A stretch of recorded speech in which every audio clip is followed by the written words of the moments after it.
Dans cette vidéo, nous allons discuter de manipulation courante de fichiers. Nous verrons comment ranger des données par ordre croissant d'une certaine variable, comment fusionner des données en ajoutant des lignes, c'est-à-dire des individus, ou des colonnes, c'est-à-dire des variables au fichier.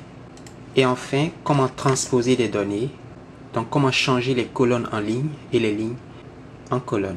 Alors pour cela, je vais ouvrir trois fichiers qui sont sur mon bureau et que j'ai appelé data 1, data 2 et data 3. Donc j'ouvre le premier fichier data 1. C'est un fichier qui comporte trois variables. ID, qui est un numéro d'identification du participant, de l'individu. Q1, qui est la réponse à une question qu'on a posée au participant. Et Q2, qui est la réponse à une autre question qu'on a posée au même participant. On peut voir Q1 comme l'âge et puis Q2 comme le poids. Et puis ID, c'est, si vous voulez, un code numérique pour désigner le participant. Au lieu de prendre son nom ou le numéro qui apparaît sur sa carte d'assurance sociale, on prend, ou si vous voulez, on prend simplement le premier chiffre ou le chiffre au milieu de son numéro d'assurance sociale. Et c'est son code d'identification. Alors la première chose que j'aimerais faire, c'est ranger ces variables par ordre croissant du numéro d'identification. Donc je vais ranger ID ou ID par ordre croissant.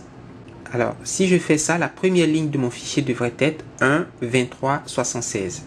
Donc si je mets 1 ici, au lieu de 56 et 65, j'aurai 23 et 76. Et si je mets 2, alors j'aurai 34 et 82, etc.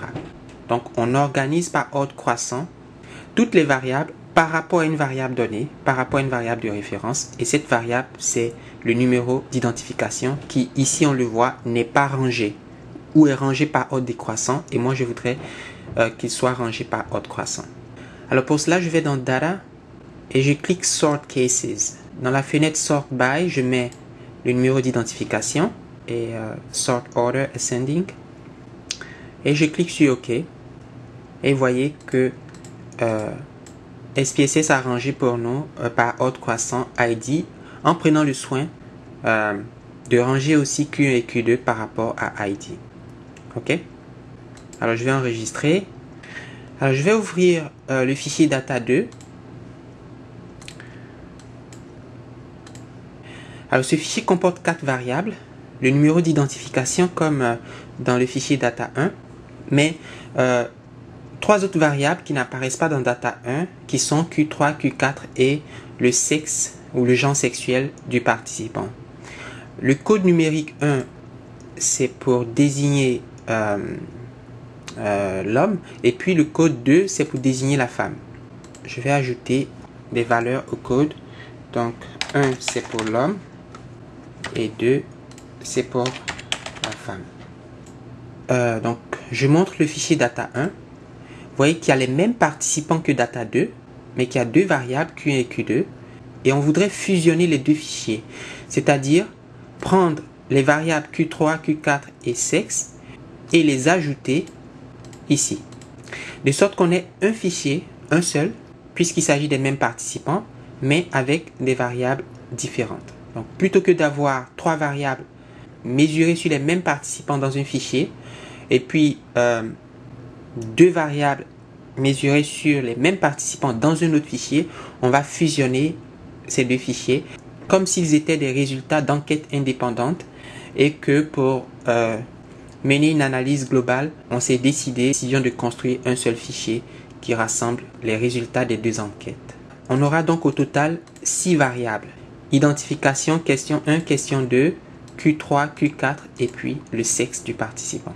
Alors pour cela, on va dans Data et Merge Files et on va choisir Add Variables parce qu'on veut ajouter des variables.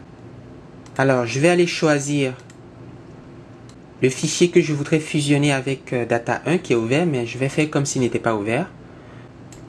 Donc il s'appelle Data 2, je l'ouvre et je clique sur Continue.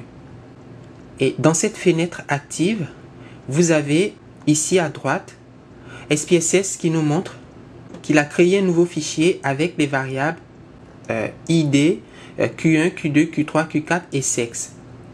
Alors, ce sont les trois variables qui apparaissent dans le fichier data1, mais aussi deux des variables qui apparaissent dans le fichier data2 dans le nouveau fichier. SPSS a exclu une variable du fichier data2 et c'est la variable ID, l'identification. Pourquoi est-ce que cette variable a été exclue? Bien, c'est parce qu'elle apparaît déjà dans le fichier data1. Vous avez la variable qui apparaît deux fois, donc SPSS dit je vais l'exclure parce qu'il n'y a aucun intérêt de répéter deux fois la même variable. Alors on va cliquer sur Match Cases on Key Variables in Sorted Files et la variable clé qui va permettre de faire la fusion, c'est la variable exclue, c'est la variable qui apparaît dans les deux fichiers, la variable d'identification. On ajoute cette variable ici dans la case qui dit Key Variables et puis on clique sur OK. Alors SPSS nous donne un message d'avertissement, il dit Keyed match will fail. Data are not sorted in ascending order of key variables. Il nous dit que la fusion va échouer si les variables ne sont pas rangées par ordre croissant de la variable clé. La variable clé ici c'est l'identification et on a pris le soin de ranger par ordre croissant. Vous voyez ici vous avez 1, 2, 3, 4, 5 et puis avant de commencer la manipulation, la fusion, j'ai rangé la variable data2. Data 1 et data 2. Donc je fais OK pour dire à SPSS que je comprends son message mais qu'il n'a pas à s'inquiéter puisque j'ai pris le soin de... Et voilà, la fusion a été réalisée. On a sur les mêmes participants 3, 4, 5 variables. En fait 6 variables si je tiens compte du numéro d'identification des participants. Donc voilà comment fusionner des fichiers. Dans le cas où ces fichiers portent sur les mêmes participants et qu'on voudrait, on va dire, construire un fichier plus grand en ajoutant les variables d'un des fichiers à l'autre. Supposons qu'on ait mené une nouvelle enquête sur de nouveaux participants et qu'à ces participants, on ait posé les mêmes questions que celles qu'on voit dans le fichier data2. C'est-à-dire, on a posé la question Q3, on a posé la question Q4 ou disons simplement qu'on a mesuré trois variables, Q3, Q4 et le sexe, mais sur d'autres participants. Et on voudrait pouvoir ajouter ces cas, ces participants, ces individus statistiques au fichier data2. Je vais ouvrir le fichier data3 qui comporte les résultats de la nouvelle enquête. Et vous voyez, on a les mêmes variables, les numéros d'identification donc vont de 6 à 10 puisque ce sont de nouveaux participants. Et ce que je veux, c'est d'ajouter ces cas ici. Donc, j'ai 1, 2, 3, 4, 5. Je voudrais 6, 7, 8, 9 et 10 avec les résultats pour les trois questions. Q3, Q4 et puis quel est votre sexe. Ce sont les mêmes variables. Alors, on va dans Data, Merge Files et puis on clique sur Add Cases. Pas Add Variables. Ça, c'était le précédent, mais Add Cases. Alors, je vais chercher le fichier externe qui s'appelle Data3 que je veux fusionner. Et puis, je fais Continue.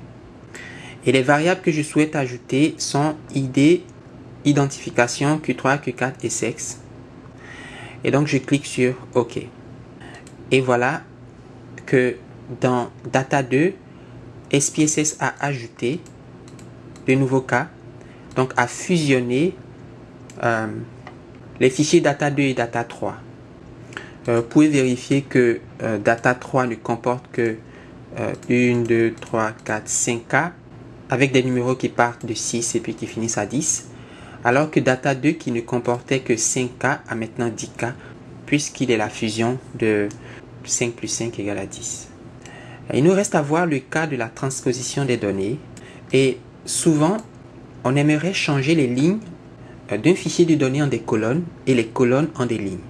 Ça peut arriver, soit qu'on a fait une erreur au moment de saisir les données, on s'est trompé, on a mis en ligne les variables et en colonne les individus. Donc, on voudrait changer et mettre les individus en ligne et puis garder les variables en colonne. Et on peut le faire avec une opération dans SPSS qui s'appelle la transposition. Et par exemple, pour transposer ces données, on va dans Data, Transpose, et SPSS me demande quelles sont les variables que j'aimerais transposer. Alors, je vais transposer toutes les variables. Donc, je vais sélectionner toutes les variables du fichier actif qui s'appelle Data2. Et je clique sur OK. Si vous regardez, SPSS a transposé. Évidemment, puisque les lignes sont les colonnes et que les colonnes sont les lignes, il a dû créer des noms pour les nouvelles colonnes. Et c'est bien entendu à nous de modifier les noms si on le souhaite. On a maintenant 11 variables qui étaient les lignes. 1, 2, 3, 4 qui sont les lignes. Dans cette vidéo, nous avons montré comment ranger des données, comment fusionner des données et comment transposer des données.